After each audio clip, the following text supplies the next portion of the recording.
Et yo les Nakamas, c'est Alexandre, j'espère que vous allez bien les gars. Alors dans cette vidéo les potes, on va parler ensemble de l'épisode 14 de SAO Alicization avec bien sûr la review analyse comme chaque semaine. C'est vrai que vous m'avez quand même beaucoup demandé cette review là parce que j'ai pas fait celle du 12 et du 13 à cause d'un manque de temps, révision de partiel, je sors beaucoup de vidéos sur plein de sujets en ce moment, du coup j'avais forcément beaucoup moins de temps sur mon planning pour SAO. Puis entre mon retour à Grenoble etc, puis aussi les flemmes du moment, j'avais pas forcément l'envie d'en faire. Surtout qu'en fait les épisodes 12 et 13 si tu veux, comme c'était simplement des discussions avec Cardinal, il y avait beaucoup de choses qui ont été racontées sur la construction du monde, cet univers-là, comment il a été régi, l'évolution d'administrateur en tant qu'IA de base, puis en tant que dieu de ce monde-là, le rôle de Rat là-dedans, le rôle entre guillemets du système, l'ambition également de Cardinal, de Kirito et de Geo. Du coup, il n'y avait pas forcément de choses à analyser en tant que tel, c'est simplement une pure review, mais si je devais répéter simplement ce que les personnages disaient, ce serait quand même beaucoup moins important. Et ce serait surtout aussi beaucoup moins intéressant, mais il y a quand même 2-3 points sur lesquels j'aimerais revenir avant de passer à l'épisode 14, surtout si certains d'entre vous n'avaient pas forcément tout compris ce qu'elle a dit. Donc par rapport à l'épisode 12 et 13, alors pour faire un petit rappel, on avait Kirito et Geo qui s'étaient quittés notamment avec le combat sur le Chevalier de l'Intégrité qui était donc Synthesis 31, donc le 31e Chevalier de l'Intégrité. C'était un mec qui était quand même assez badass, qui utilisait des sortes de ronces avec son épée. Il pouvait parfaitement transformer son épée avec la formule, je crois que c'était Enhance Armament ou un truc dans le genre, en gros renforcement de l'armement. Mais en gros du coup c'était une technique qui visait du coup à utiliser les arts sacrés au maximum, débloquer la personnalité de l'âme du personnage et celle de l'arme pour du coup renforcer un maximum ses attaques et sa défense pour attaquer un maximum. Du coup on avait Kirito et Geo qui malgré le fait qu'ils n'avaient pas leur arme sur eux ont réussi tant bien que mal à se défendre. Ils avaient quasiment réussi à le mettre hors d'état de nuire en lui rappelant quelques souvenirs de son passé, qui d'ailleurs avait libéré une espèce de joyau sacré sur son front quoi, qui lui permettait en fait d'être contrôlé par l'église de l'Axiome et par Administrator. Parce qu'en réalité tous les chevaliers de l'intégrité, donc à la base c'était dit comme quoi c'est des mecs qui ont été invoqués par rapport au monde des dieux et tout ce que tu veux, alors qu'en réalité c'est simplement des personnages de base qui ont grandi depuis tout petit en tant que IA avec du coup des floodlights d'âme humaine comme le monde est construit. Ils ont grandi au fur et à mesure, sauf que Administrator leur a mis la main dessus, effacé leurs souvenirs avec du coup ce petit bloc et bien sûr les a contrôlés. Il leur a fait croire en gros que c'est des personnages qui sont invoqués par le système et qui ont donc comme mission principale de protéger l'église de l'Axiome, de faire respecter les tables des interdits et bien sûr de leur obéir. Donc au final ils avaient presque réussi en lui rappelant quelques souvenirs de son passé comme quoi c'était le chevalier légendaire etc. Ils ont presque réussi ça avant que bien sûr un autre chevalier d'intégrité n'apparaisse pour les attaquer etc. et les pousser à fuir. En fuyant ils ont pu justement être interceptés par Cardinal. Alors Cardinal c'est l'un des personnages les plus importants, c'est une des deux personnes qui possèdent le plus d'accès au système dans cet univers là de l'Underworld, parce qu'en réalité Administrator qui dirige bien sûr ce monde en tant qu'administrateur suprême possède toutes les commandes de cet univers pour le réguler, pour faire toutes les commandes qu'il veut, pour sanctionner, punir et le diriger. Mais bien sûr, en fait, c'était une personne qui a su extraire également des données de sa propre floodlight, de son âme humaine, la partager à quelqu'un d'autre, d'où la naissance de Cardinal. Donc Cardinal nous apprend bien sûr tout ce qui était au niveau de la genèse de ce monde-là, comme quoi c'est bien sûr Rat, les humains du monde extérieur qui ont créé ce monde-là, qui à la base avaient envoyé des humains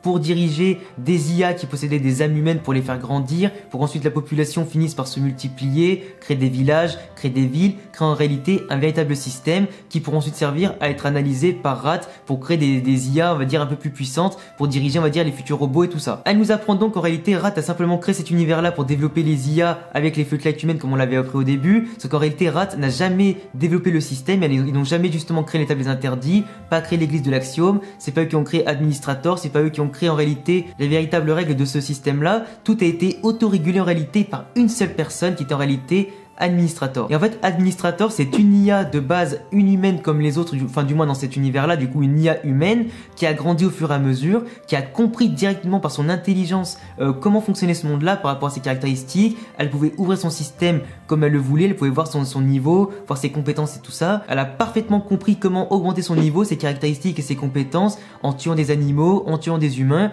en développant encore plus son art de la magie sacrée, enfin des arts sacrés, des arcanes et tout ce que tu veux. Elle a développé également toute sa puissance par rapport à ça. Donc elle avait compris que plus elle faisait de victimes, plus elle tuait, plus elle développait son niveau et tout ça. Elle a réussi avec plein d'essais par rapport au système à créer des commandes. Elle a parfaitement aussi maîtrisé l'anglais sans le vouloir pour pouvoir justement maîtriser les commandes système qui sont à la base en anglais et non en japonais. Du coup elle a pu ouvrir toutes les commandes du système, débloquer toutes les magies, toutes les possibilités, créer des règles, créer un petit peu ce monde là, le confectionner à son image. C'est donc elle qui au fur et à mesure et de fil en aiguille, elle a obtenu l'immortalité, elle a réussi à geler son temps, elle a réussi justement à redevenir jeune, elle a réussi à améliorer sa durée de vie, à débloquer tout ce qui était possible en termes d'objets légendaires, en termes justement de contrôle sur les autres. C'est elle du coup qui a créé les petits objets insérés dans la tête des chevaliers de l'intégrité pour les contrôler, effacer leur mémoire et les développer en tant qu'esclaves. C'est elle aussi du coup qui a mis sur pied l'église de l'Axiome qui grandit d'année en année par rapport à sa magie. Elle a aussi surtout créé les tables des interdits pour réguler la vie dans ce monde-là, pour justement contrôler tous les sujets, faire aussi également au passage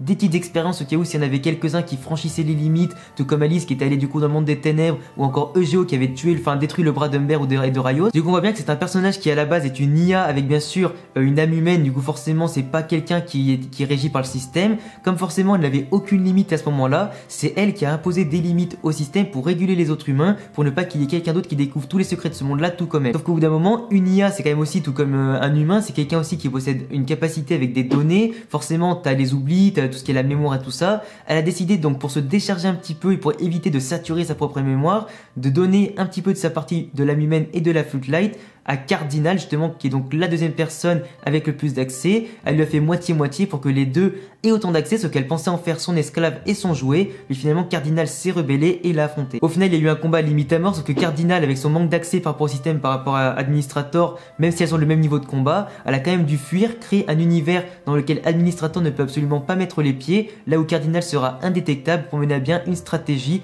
pour se rebeller. Donc Administrator a mis sur place aussi une armée, comment on appelle ça, de chevaliers de l'intégrité en effaçant la mémoire des meilleurs chevaliers, en ayant du coup une armée hyper puissante. Elle leur a donné de l'accès aux arts sacrés, à des puissances magiques assez importantes, à des équipements assez importants, parce que du coup elle a accès à tout, elle peut tout modifier, tout créer et tout gérer, et même tout supprimer si elle le veut. Donc du coup Cardinal a expliqué un petit peu toute l'histoire d'Administrator à Kirito et Geo, elle a expliqué toute la genèse du monde, le fait qu'il n'y ait pas de dieu, que c'est bien Administrator qui a tout créé, c'est aussi au passage l'archevêque, enfin Administrator et l'archevêque de l'église de l'Axiome, c'est elle qui a tout géré du début à la fin, donc comme quoi il n'y a pas de dieu, pas de table des interdits, tout est falsifié depuis le début. Et donc aussi Cardinal prévoit justement de retourner la situation contre Administrator, de tout autoréguler, de tout détruire dans ce monde-là, de faire en sorte que l'Underworld soit détruit pour éviter que les IA tombent entre de mauvaises mains, que les pouvoirs d'Administrator tombent entre de mauvaises mains, et qu'en réalité elle cherchait des âmes comme Kirito et Eugeo pour l'aider à mener à bien cette mission. Surtout qu'en réalité, le monde des ténèbres est sur le point d'attaquer ce monde-là de lumière. Donc en gros, elle comprend très bien qu'en réalité, Administrator n'a pas l'intention d'aider forcément toute la population,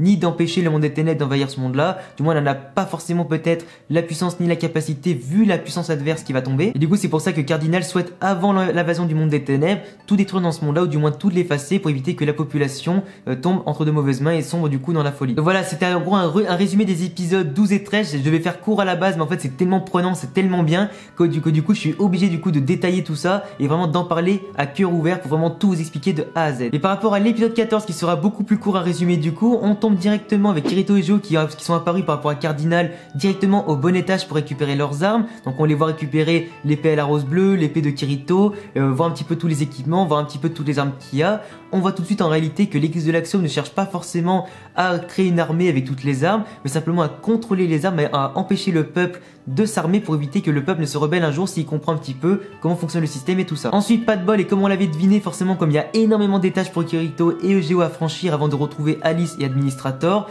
il tombe directement sur le chevalier Synthesis 7 qui est donc aussi appelé le chevalier écarlate qui maîtrise un arc avec des flammes qui peut se transformer en phénix lorsque du coup son armement est enchanté et amélioré. Il les accuse d'avoir voulu corrompre justement le cœur de Synthesis 31 du coup avec des arts impurs, alors qu'en réalité ils lui ont simplement rappelé quelques souvenirs qui faisaient sortir le bloc de souvenirs sous sa tête. Donc là on voit bien quand même que le chevalier écarlate ne les sous-estime absolument pas, il libère directement son arc du coup en mode flamme, du coup il s'enflamme littéralement des pieds à la tête. On voit que le mec est totalement embrasé comme s'il avait un phénix autour de lui. Du coup on peut justement admirer au passage, et là je dis ça vraiment mais vraiment avec beaucoup de plaisir, c'est que l'animation de SAO est juste magnifique, que ce soit les décors, les interactions, l'environnement, les attaques, les techniques, les arts sacrés, enfin il y a tout qui est magnifique. On voit bien qu'en tout cas que le budget de l'animation est passé par là, qu'il est assez important et qu'il est surtout magnifiquement bien traité. Donc il les attaque directement sans leur laisser de répit. On voit que Kirito mise sur le fait aussi au passage qu'il ne va lancer qu'une seule flèche justement, et non pas une salve de coups qu'ils ne pourront pas esquiver.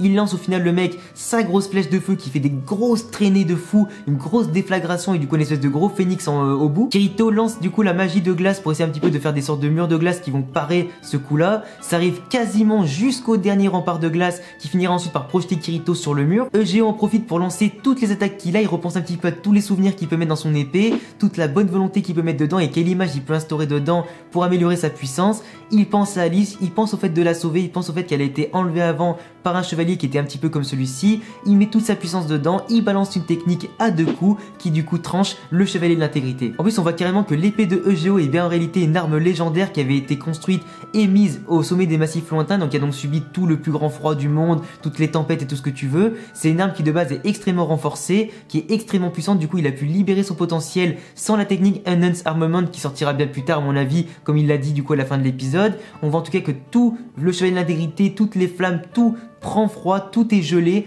toute la puissance de l'arme est en tout cas libérée pour l'instant, sans utiliser encore, comme je l'ai dit, le renforcement de l'arme qui arrivera au prochain épisode. Donc l'épée de glace de Eugeo prend largement le dessus sur les armes de feu de ce chevalier d'intégrité là, il finit par terre, il le tranche plusieurs fois, il est vaincu, il est KO, ils auront en tout cas vaincu le numéro 7 qui est quand même à la base extrêmement puissant. Il est aussi important de prendre en compte là-dedans que même si Eugeo et Kirito sont extrêmement puissants, les chevaliers d'intégrité sont aussi de base beaucoup plus forts qu'eux, c'est des mecs qui ont quand même été renforcés par le système, par Administrator, autant en termes d'équipement que d'armes que de puissance, histoire un petit peu de la protéger au maximum et de renforcer le système qui régule ce monde là. C'est que Kirito et Eugeo possèdent des armes que ces gens là ne connaissent pas, donc les armes à 2 coups et 3 coups voire plus. Parce que comme l'Underworld a été créé sur les mêmes bases on va dire que Sword Art Online à la base, Kirito connaissait par cœur avec sa technique de l'Encrad, on va dire et son apprentissage des techniques, il connaît tous les coups qui sont possibles. Tous les deux se sont entraînés pendant des années à maîtriser ces coups là pour justement surprendre autant les chevaliers de l'intégrité que les autres humains qui s'entraînaient à la base ici. Ils ont pu les vaincre là, donc après c'est possible qu'en 1 contre 1,